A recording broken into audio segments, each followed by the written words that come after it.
Hello everyone, welcome back to my channel. आज की video में हम लोग पाषाण कालीन जो प्रमुख स्थल हैं या फिर क्या क्या वहाँ से साक्ष्य प्राप्त हुए हैं इसके बारे में अध्ययन करेंगे, ठीक है। और बाकी की जितनी भी वीडियोस यानी कि जो जीएस के जितने भी वीडियोस आ रहे हैं, जो भी महत्वपूर्ण टॉपिक हैं उनकी जो वीडियोस आ चुके हैं उसकी प्लेलिस्ट का लिंक इस वीडियो के डिस्क्रिप्शन बॉक्स में है, ठीक है। करंट अफेयर्स की वीडियो का जो प्लेलिस्ट का लिंक है वो भी इस वीडियो के डिस्क्रिप्शन बॉक्स में है, ओके। हाँ, पाषाण काल के हम इन साक्ष्यों के बारे में जानने से पहले थोड़ा सा जानेंगे कि क्या है पाषाण काल, ठीक है। देखो, जो पाषाण काल है यानी कि स्टोन एज, सबसे पहले तो इस वर्ड का यूज़ सबसे पहले किसने किया था, ठीक है। तो 19वीं सदी में एक विद्वान थे डेनिश के जिनका नाम था क्रिस्टियन जे थॉमसन, ठीक है। तो उन्होंने सबसे पहले पाषाण काल जो था उसका उस वर्ड का यूज़ किया था, ओके। अब पाषाण काल है क्या? पाषाण काल हिस्ट्री का वो काल है जब मानव का जो जीवन था यानी कि वह अपने जीवन में सबसे ज़्यादा पत्थरों पर डिपेंड था उस टाइम पर, ठीक है।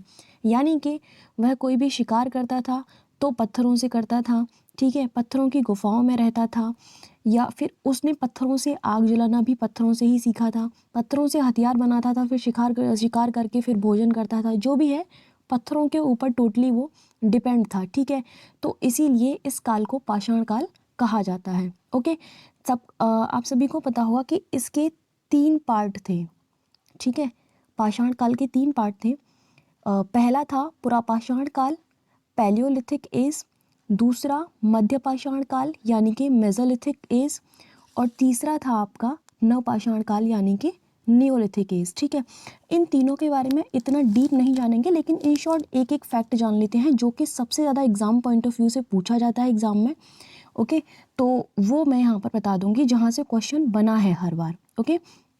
सबसे पहले पुरापाषाण काल की अगर हम बात करते हैं तो इसकी अवधि अगर एक बार को हमें याद रहनी चाहिए, ठीक है। तो 20 लाख वर्ष पूर्व से 12 लाख वर्ष पूर्व जो है इसकी अवधि मानी जाती है, ठीक है। कहीं कहीं 25 जो है दे दी जाती है कि 25 लाख, 25 से 20 लाख इस तरीके से, तो वो आप देख लेना। लेकिन ये जो है ये फैक्ट है कि 20 लाख वर्ष पूर्व से 12,000 वर्ष पूर्व तक ये मानी जाती है, ठीक है। इसकी अवधि इस काल की, ओके। ये इसको पुरापाषाण काल क्यों कहा, ठीक है। देखो, जो स्टार्टिंग में यानी कि जो आरंभिक मानव था उसने पत्थर का वो जो है पत्थर का प्रयोग करता था, ठीक है। तो उस समय पर जो पुरातत्वविद थे यानी कि जो विद्वान थे उन्होंने इस काल को पुरापाषाण काल का नाम दे दिया। ये एक कॉमन सा फैक्ट है। लेकिन इस युग के बारे में सबसे इम्पॉर्टेंट बात जो है वो ये है कि मानव ने इस युग में आग जलाना जो है सीख लिया था, ठीक है। यानी कि पत्थर से आग जलाना उसने या फिर पत्थर से आग पैदा करना कह सकते हो, सीख लिया था, ठीक है। उसके बाद नेक्स्ट आता है मध्यपाषाण काल। ये जो काल था इसका जो अवधि थी यानी कि जो ड्यूरेशन थी वो थी 8,000, ठीक है। 8,000 ईस्वी पूर्व से 4,000 तक, ठीक है। 4,000 ईस्वी पूर्व तक इसकी अवधि मानी जाती है, यानी तब तक ये चला, ठीक है। इसमें काफ़ी चेंजेस हुए, यानी कि वनस्पति में काफ़ी ज़्यादा चेंज हुआ, वातावरण में काफ़ी ज़्यादा चेंजेस हुए, ठीक है। तो इस युग की सबसे खास बात जो है वो ये है कि मनुष्य खेती करने के साथ साथ यहाँ पर वह मछली पकड़ना सीख गया था, ठीक है। शहद जमा करना, शहद किस तरीके से जमा किया जा सकता है, ये सारे काम जो छोटे मोटे थे यानी कि खेती से रिलेटेड या फिर कहीं ना कहीं उसे पशुपालन तक या फिर पशुपालन की ओर जाते हुए आप कह सकते हो, ये सारे काम मानव उस काल में सीख गया था, ठीक है। नेक्स्ट आता है इसके बाद नवपाषाण काल, ठीक है, यानी कि नियोलिथिक एज। ये इंडिया में इसकी शुरुआत 4,000 ईस्वी पूर्व से 2,500 ईस्वी पूर्व तक ये चला था, ठीक है। स्टार्टिंग 4,000 ईस्वी पूर्व से हुई थी और फिर ये 2,500 ईस्वी पूर्व तक चला, ओके। इस युग में जो इम्पोर्टेंट चीज़ थी, मतलब कहीं ना कहीं इस युग तक तो मानव का जो पूरा मस्तिष्क था वो पूरे तरीके से डेवलप हो चुका था, ठीक है। इस युग की जो खास बात थी वो ये थी कि कृषि करने के कारण, क्योंकि मानव कृषि करना सीख चुका था मध्य पाषाण काल में ही, ठीक है। कृषि करने के कारण इस युग में मानव को क्या था कि वो एक जगह रुककर रहने लगे थे ये लोग, यानी कि इन्होंने छोटी छोटी बस्तियां बसाना शुरू कर दिया था। क्योंकि इससे पहले क्या करते थे कि कहीं भी खेती कर ली, कहीं भी रह लिए, ठीक है। लेकिन जब इन्होंने इस तरीके से खेती करना शुरू किया तो यहाँ पर ये छोटी छोटी बस्तियां बसाने लगे और फिर रहने लगे एक जगह रुककर, ठीक है। तो ये इस युग की खास बात थी, ठीक है। तो ये इन तीनों के बारे में जो सबसे इम्पोर्टेंट पॉइंट थे वो मैंने यहाँ पर बता दिए हैं, जहाँ से एग्ज़ाम में क्वेश्चन बनता है। ओके, अब ये जानेंगे कि जो साक्ष्य हैं वो कहाँ से प्राप्त हुए हैं और इस वक्त कहाँ पर स्थित है वो स्थान। इस तरीके से कुछ फैक्ट हैं उनको यहाँ पर हम जान लेते हैं, ठीक है। पहला है हथनौरा। यह कहाँ पर है? यह मध्य प्रदेश में स्थित है और यहाँ से मानव खोपड़ी का प्रथम साक्ष्य मिला है। इम्पोर्टेंट है, ठीक है। क्वेश्चन इसी तरीके से बनता है और कई बार ऐसे क्वेश्चन सुमेलित करने के लिए आ जाते हैं, ठीक है। भीमबेटका की अगर बात करते हैं तो यह स्थान भी मध्य प्रदेश में है। यहाँ से चित्रकारी के प्राचीनतम प्रमाण मिले हैं, ठीक है। किसके? चित्रकारी के। ये बहुत इम्पोर्टेंट है, यहाँ से प्रश्न हमेशा बनता है। नेक्स्ट है नर्मदा घाटी। ये भी मध्य प्रदेश में है और यहाँ से मानव का प्रथम साक्ष्य मिला है। याद रखना, कंफ्यूज मत होना, यहाँ मानव खोपड़ी का प्रथम साक्ष्य मिला है और यहाँ मानव का प्रथम साक्ष्य मिला है। क्लियर? नेक्स्ट है अतिरमपक्कम। ये तमिलनाडु में है और यहाँ से भी मानव खोपड़ी के साक्ष्य मिले हैं, ठीक है। नेक्स्ट है इसके बाद चौपानी मांडो। ये यूपी में है, उत्तर प्रदेश में। यहाँ से मृदभांड के प्राचीनतम साक्ष्य मिले हैं।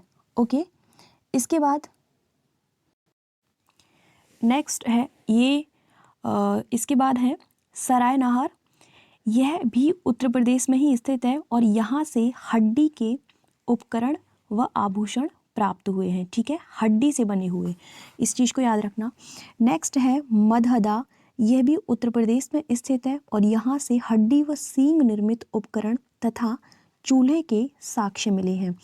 मैं बार बार यही आपको बताऊंगी कि ये जो पॉइंट हैं बहुत ज़्यादा इंपॉर्टेंट है। यहाँ से हमेशा क्वेश्चन बनती है कि इस चीज़ के साक्ष्य कहाँ से प्राप्त हुए हैं, तो इस तरीके से आपको याद रखना पड़ेगा। एक दो बार इस चीज़ को रटना ही पड़ेगा, ऐसे तो ये याद नहीं होने वाला है। नेक्स्ट है बागौर। यह स्थान राजस्थान में स्थित है और यहाँ से सर्वप्रथम पशुपालन के प्रमाण मिले हैं, ठीक है। तो पशुपालन का प्रमाण सबसे पहले बागौर से मिला है, याद रखना। नेक्स्ट है आदमगढ़। यह मध्य प्रदेश में है और यहाँ से भी पशुपालन के प्रमाण मिले हैं। तो अगर अपने अकॉर्डिंग आप लोगों को लिस्टिंग करनी है तो पशुपालन के कहाँ कहाँ से मिले हैं इस तरीके से बना लेना, ठीक है।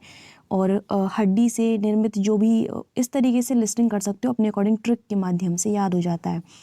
नेक्स्ट है सांभर झील। सभी को पता है राजस्थान में है, ठीक है। राजस्थान में स्थित सांभर झील के पास से विश्व के सबसे पुराने वृक्षारोपण का साक्ष्य मिला है, ठीक है। उसके बाद है संगनकल्लू। यह कर्नाटक में स्थित है और यहाँ से राख के टीले प्राप्त हुए हैं।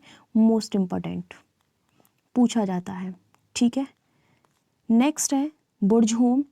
यह जम्मू एंड कश्मीर में स्थित है। यहाँ से गर्तवास यानी कि गड्ढों में आवास के साक्ष्य, मानव के साथ कुत्ते को दफनाए जाने का भी साक्ष्य यहाँ से प्राप्त हुआ है। बहुत ज़्यादा इम्पोर्टेंट है, कुछ इसमें बहुत ज़्यादा इम्पोर्टेंट है, इसलिए उनको बहुत ध्यान से याद रखना। उसके बाद है चिरांद। यह बिहार में स्थित है और यहाँ से मृदभांड तथा हड्डी व पत्थर निर्मित औजार मिले हैं। मृदभांड का मतलब होता है कि मिट्टी के बर्तन, ठीक है। और हड्डी व पत्थर से निर्मित उनसे बने जो औजार बनते थे वो भी चिरांद से मिले हैं, जो कि बिहार में स्थित है। उसके बाद बात करते हैं मेहरगढ़ की। यह स्थान पाकिस्तान के बलूचिस्तान वाले भाग में है। यहाँ से कृषि का प्रथम साक्ष्य प्राप्त हुआ है। मानव द्वारा सर्वप्रथम प्रयुक्त अनाज जौ था। ये तो एक अलग से फैक्ट हो गया कि सबसे पहले, ये भी क्वेश्चन पूछा गया है, छोटी छोटी लाइन बहुत इंपॉर्टेंट है। मानव द्वारा सबसे पहले जो अनाज यूज़ किया गया था वो क्या था? जौ था। इम्पोर्टेंट है, ये क्वेश्चन बना हुआ है। और ये भी बहुत ज़्यादा इम्पोर्टेंट है, मेहरगढ़ का क्वेश्चन हमेशा आता है कि कृषि का प्रथम साक्ष्य कहाँ से प्राप्त हुआ है, तो वो आपको याद रखना है। नेक्स्ट है कोल्डी हवा, ऑल्सो वेरी इंपॉर्टेंट। यह उत्तर प्रदेश के प्रयागराज में स्थित है और यहाँ से चावल का प्रथम प्रमाण मिला था। ठीक है। उसके बाद है गुफा कराल, यह जम्मू एंड कश्मीर में स्थित है। उसके बाद नेक्स्ट है लाहुरा देव, यह उत्तर प्रदेश में स्थित है। भारत के अंतर्गत कृषि के प्राचीनतम साक्ष्य यहीं से मिले हैं। दोनों में डिफरेंस हो गया है थोड़ा सा। ये डिफरेंस ये है, देखो ये पाकिस्तान के पाकिस्तान वाले भाग में है, दैट्स वाई इसको अलग से मेंशन किया गया है। इंडिया की अगर बात करते हैं कि भारत के अंतर्गत कृषि के प्राचीनतम साक्ष्य कहाँ से मिले हैं, तो वो लाहुरा देव से। इस चीज़ को याद रखना, ठीक है। दोनों ही नाम बहुत मिलते जुलते से हैं, मेहरगढ़ एंड लाहुरा देव, तो आपको ये याद रखने हैं, ठीक है। उसके बाद इसमें जितने भी ये इम्पोर्टेंट थे वो मैंने बता दिए हैं, लेकिन मैं फिर से यही बोलूँगी ये वीडियो बहुत ज़्यादा इम्पोर्टेंट है। जितने भी यहाँ से क्वेश्चन, ये सारे ही इम्पोर्टेंट है। ये कोई भी एक, इसमें एक भी फैक्ट ऐसा नहीं है जहाँ से ये हम ये सोच सकते हैं कि इसको इग्नोर कर दो, ठीक है। तो ओके, आई होप इसमें से सारी चीज़ें आपकी क्लियर हो गई होंगी। वैसे ऐसा कुछ डिफ़िकल्ट था नहीं जो क्लियर होने वाला था, ठीक है। तो मिलते हैं नेक्स्ट वीडियो में नेक्स्ट टॉपिक के साथ, ठीक है। Thank you so much for watching my video. तब तक के लिए बाय बाय, टेक केयर।